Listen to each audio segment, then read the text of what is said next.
Well, I was disturbed several times during meditation by my cat playing Kangaroo Return. So um, I admit that I spent part of meditation playing Kangaroo Return with my cat. Anyway, happy Monday. It's great to see all of you. What a wonderful turnout. We have a spicy topic this week, and I I'm not sure what's going to come out of my face hole, but I have been praying that something wise would come out that could help all of us. But the topic the topic is fear, and the uh, the place I'm aiming at, if you're willing to aim there with me, if you think it's a valid aim, is imagine a life without fear.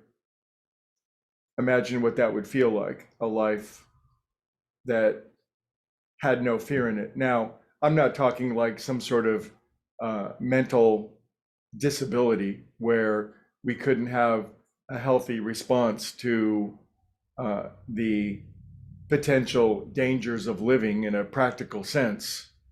I'm talking about the corrosive effect of what we might call neurotic fear, of always being afraid of something, or what might happen to me, or what's going to happen, or what if, or oh my God, or all the things that humans are so famous for in our human neuroticism. In the recovery movement, which I'm uh, immersed in, they talk in one of their spiritual bits of literature, they talk about how we are riddled by 100 forms of fear. And sometimes it seems like that's not even enough. If you think about it, there's so many things to be afraid of. Running out of money, our health, our savings, our 401k, our stock, our the people we depend upon. And so it's obvious that every spiritual master and every teaching that's come along that's ever influenced humanity has dealt with this topic of fear. And this is why I said at the start, it's like, what on earth can we possibly rely upon? Because in our humanity, we're always trying to build up larger and larger defenses against what it is that we're afraid of. We build stronger cars with more airbags. We get bigger locks on our door. We get more and more ring security systems for our homes. We you get the idea. We build larger and larger bank accounts. We diversify our funds into a variety of things so that if one thing collapses, the rest of it won't collapse. And yet, no matter what we do, it's evident that in any given moment that all of our defenses against destruction can give way in an instant. And with that in mind, isn't it actually somewhat prudent to be almost crazy with fear every single second?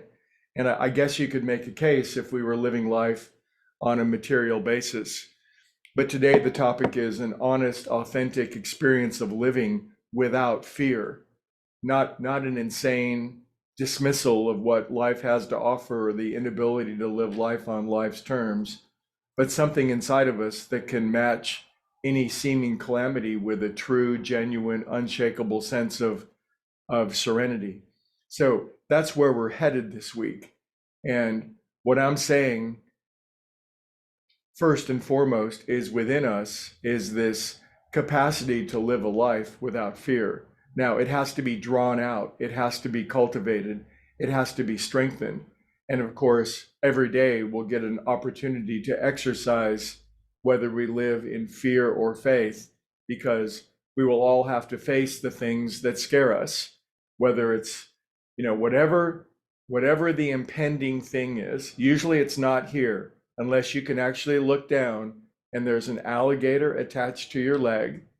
I read on the internet over the weekend of a poor fellow in Florida who um, he was attacked by an alligator. But unless we can look down and see that we have an alligator attacked to our leg, almost all of our fear is our imagination and our worry extrapolating forward to something that might happen that hasn't happened yet. And it causes us to, as Marianne Williamson says, to neurose. fascinating verb.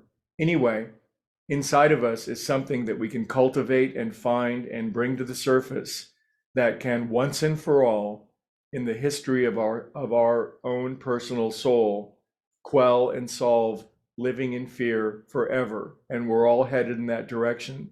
So I want you to imagine what it would be like to live life without fear and what that would feel like. And we'll talk more about the solution to fear the rest of this week. See you tomorrow.